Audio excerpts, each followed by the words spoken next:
Chapter 36. A letter from Charles I.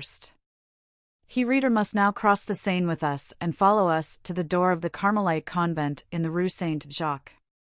It is 11 o'clock in the morning, and the pious sisters have just finished saying Mass for the success of the armies of King Charles I. Leaving the church, a woman and a young girl dressed in black, the one as a widow and the other as an orphan, have re-entered their cell. The woman kneels on a prie-dieu of painted wood, and at a short distance from her stands the young girl, leaning against a chair, weeping. The woman must have once been handsome, but traces of sorrow have aged her. The young girl is lovely, and her tears only embellish her. The lady appears to be about 40 years of age, the girl about 14. "Oh, God," prayed the kneeling suppliant, "protect my husband, guard my son, and take my wretched life instead." "Oh, God," murmured the girl, "leave me my mother." "Your mother can be of no use to you in this world, Henrietta," said the lady, turning around.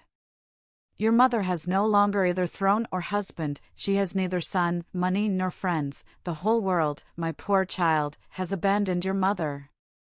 And she fell back, weeping, into her daughter's arms. "Courage, take courage, my dear mother," said the girl. "Ah, 'tis an unfortunate year for kings," said the mother. "And no one thinks of us in this country, for each must think about his own affairs. As long as your brother was with me he kept me up, but he is gone and can no longer send us news of himself either to me or to your father. I have pledged my last jewels, soldier clothes and my own to pay his servants, who refused to accompany him unless I made this sacrifice. We are now reduced to live at the expense of these daughters of heaven. We are the poor, succored by God." "But why not address yourself to your sister, the Queen?" asked the girl. "Alas! The Queen, my sister, is no longer queen, my child. Another reigns in her name. One day you will be able to understand how all this is. Well, then, to the king, your nephew. Shall I speak to him? You know how much he loves me, my mother." "Alas! My nephew is not yet king, and you know Laporte has told us 20 times that he himself is in need of almost everything." "Then let us pray to heaven," said the girl. The two women who thus knelt in united prayer were the daughter and granddaughter of Henry IV, the wife and daughter of Charles I. They had just finished their double prayer, when a nun softly tapped at the door of the cell. "Enter, my sister," said the Queen. "I trust your Majesty will pardon this intrusion on her meditations, but a foreign lord has arrived from England and waits in the parlor, demanding the honor of presenting a letter to your Majesty." "Oh, a letter! A letter from the king, perhaps. News from your father, do you hear, Henrietta? And the name of this lord?" "Lord de Winter." "Lord de Winter," exclaimed the Queen, "the friend of my husband." "Oh, bid him enter." And the Queen advanced to meet the messenger, whose hand she seized affectionately, whilst he knelt down and presented a letter to her, contained in a case of gold. "Ah, my lord," said the Queen, "you bring us 3 things which we have not seen for a long time: gold, a devoted friend, and a letter from the king, our husband and master." De Winter bowed again, unable to reply from excess of emotion. On their side the mother and daughter retired into the embrasure of a window to read eagerly the following letter. "Dear wife, we have now reached the moment of decision. I have concentrated here at Naseby camp all the resources heaven has left me, and I write to you in haste from thence. Here I await the army of my rebellious subjects. I am about to struggle for the last time with them. If victorious, I shall continue the struggle; if beaten, I am lost. I shall try, in the latter case, alas! In our position, one must provide for everything. I shall try to gain the coast of France. But will they receive an unhappy king, who will bring such a sad story into a country already agitated by civil discord? Your wisdom and your affection must serve me as guides. The bearer of this letter will tell you, madam, what I dare not trust to pen and paper and the risks of transit. He will explain to you the steps that I expect you to pursue.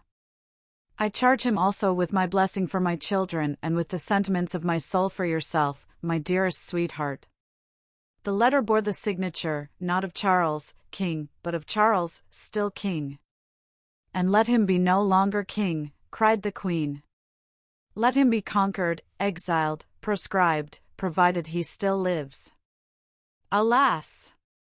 In these days the throne is too dangerous a place for me to wish him to retain it. But my lord, tell me, she continued, hide nothing from me, what is, in truth, the king's position? Is it as hopeless as he thinks? Alas! Madam, more hopeless than he thinks. His Majesty has so good a heart that he cannot understand hatred, is so loyal that he does not suspect treason.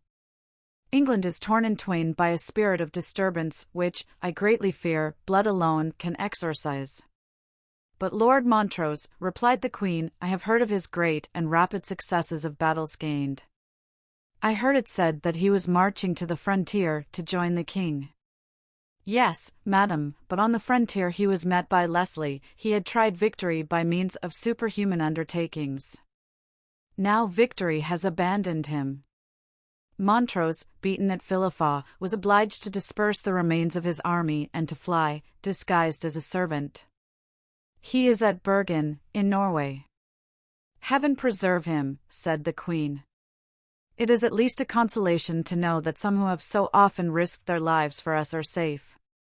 And now, my lord, that I see how hopeless the position of the king is, tell me with what you are charged on the part of my royal husband. Well, then, madam, said de Winter, the king wishes you to try and discover the dispositions of the king and queen toward him. Alas! You know that even now the king is but a child and the queen a woman weak enough. Here, Monsieur Mazarin is everything. Does he desire to play the part in France that Cromwell plays in England? Oh, no! He is a subtle, conscienceless Italian, who though he very likely dreams of crime, dares not commit it, and unlike Cromwell, who disposes of both houses, Mazarin has had the Queen to support him in his struggle with the Parliament. More reason, then, he should protect a king pursued by Parliament. The Queen shook her head despairingly. If I judge for myself, my lord, she said, the cardinal will do nothing, and will even, perhaps, act against us. The presence of my daughter and myself in France is already irksome to him, much more so would be that of the king. My lord, added Henrietta, with a melancholy smile, it is sad and almost shameful to be obliged to say that we have passed the winter in the Louvre without money, without linen, almost without bread, and often not rising from bed because we wanted fire.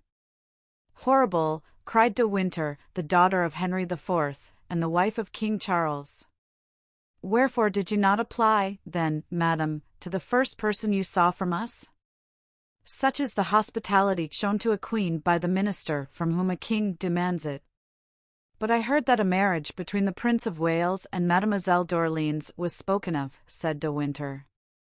Yes, for an instant I hoped it was so. The young people felt a mutual esteem, but the Queen, who at first sanctioned their affection, changed her mind, and Monsieur, the Duc d'Orleans, who had encouraged the familiarity between them, has forbidden his daughter to think any more about the union. Oh, my lord, continued the Queen, without restraining her tears, it is better to fight as the king has done, and to die, as perhaps he will, than live in beggary like me. Courage, madam. Courage. Do not despair. The interests of the French crown, endangered at this moment, are to discountenance rebellion in a neighboring nation. Mazarin, as a statesman, will understand the politic necessity. Are you sure, said the Queen doubtfully, that you have not been forestalled? By whom? By the Joyces, the Prinns, the Cromwells? By a tailor, a coachmaker, a brewer. Ah! I hope, madam, that the cardinal will not enter into negotiations with such men. Ah!